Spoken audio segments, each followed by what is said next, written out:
Hello, my friend. This is Clyde. You know you can do better. I'm reading from Genesis 4, from verse 2 to verse 6. Now Abel kept flocks, and Cain worked the soil.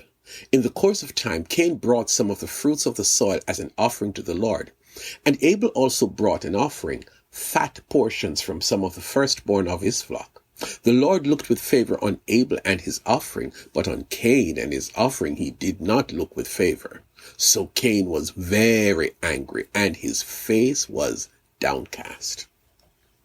I would like us to talk about the giving and receiving of gifts.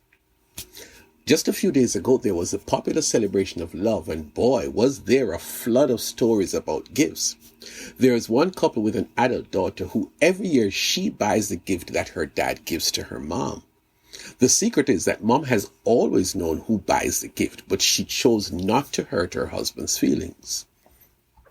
But there are some instances when someone gives a questionable gift, like something that is inferior, or something ridiculous, or something that is obviously used and worn. Many questions arise around the issue of gifts, such as, did I give the best, or was there a sincere heart in the giving? Did I give out of obligation? But the big question, though, is something that has plagued humans from the dawn of history. Could I have done better? Our text is based on the efforts of the two brothers, Cain and Abel, the younger one. Have you ever wondered how they decided on what area of work to focus on in their lives? One raised animals and the other planted crops. Nothing's wrong with that, right? Soon we get a chance to see them in action, not as respective farmers, but givers. Cain decided to make a gift of some of the fruits from his farm to God. Who told him to do that, and why? Let's assume he came up with the idea all by himself. Commendable, innovative, brilliant, right?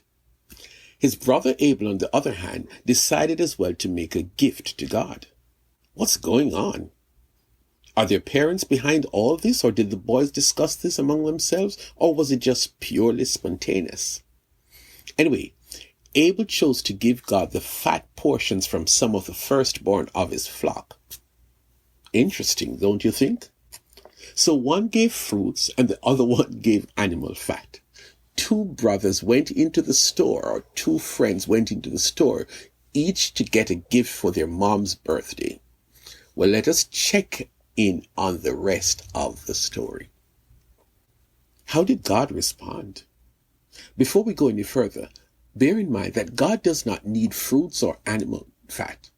The gifts were not given to fill a need in God's life. So God did not look favorably on Cain's gift, but God was pleased with the gift from Abel. Cain was not happy at all.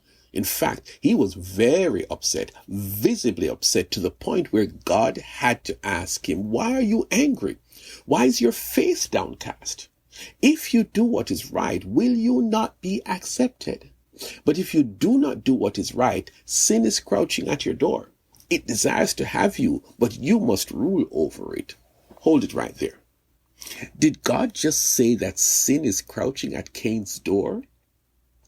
Yes, he did, and he gave Cain a simple instruction on the matter. That sin desires to have you, but you must rule over it. Help me, please, please. What did Cain do that was so wrong?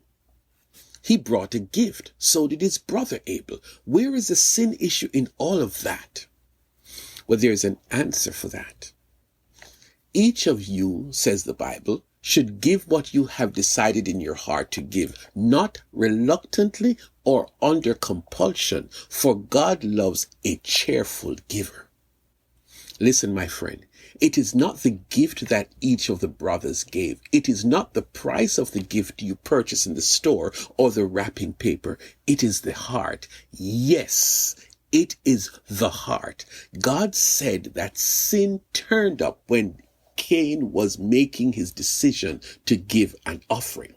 That could be when you are struggling with the idea of getting a gift, and you either give it with much thought, you think of how it will be received, and hear this, you give that gift from a heart of love. No one forcing you to give that item, and certainly not your secretary or your friend buying the gift for you.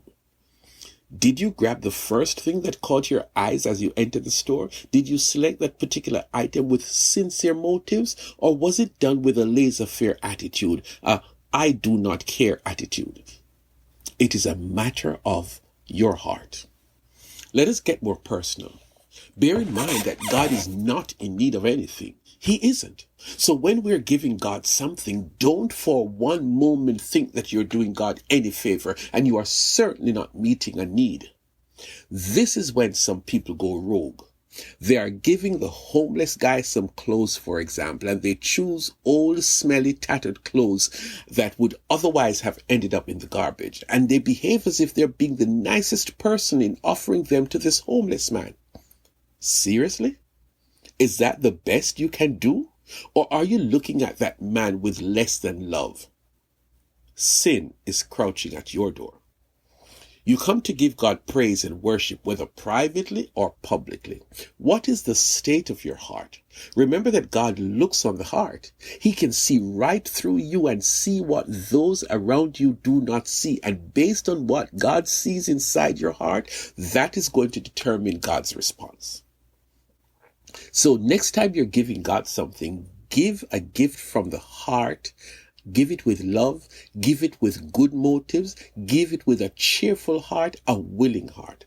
The next time you get around to worship, make sure you are giving of your best.